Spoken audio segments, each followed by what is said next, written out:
knew I had, a son and a wife and a daughter.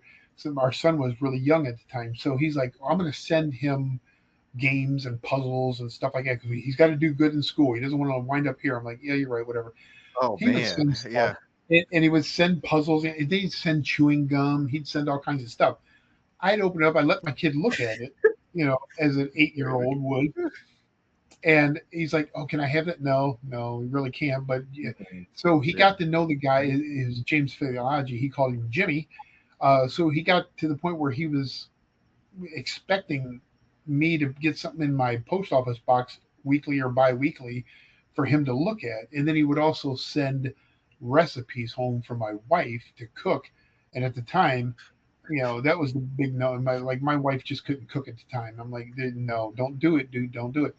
He'd send it. He'd send it. Well, fast forward to execution. I see him the day before. Blah blah blah. We're talking. He's like, "You never told me if your wife ever liked any of those recipes or anything." I'm like, "Dude, I told you she couldn't cook." I said, "In fact, I'll make a deal with you. I'll take the needle for you. You take her cooking, and at the end of the day, we'll find out who won this battle."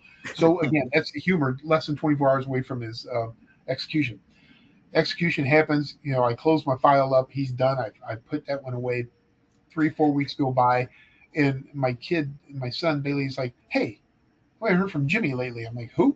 He said, "Jimmy down at the prison, your buddy." He's like, "I haven't got anything lately." I'm like, "He's dead. They killed him a couple weeks ago."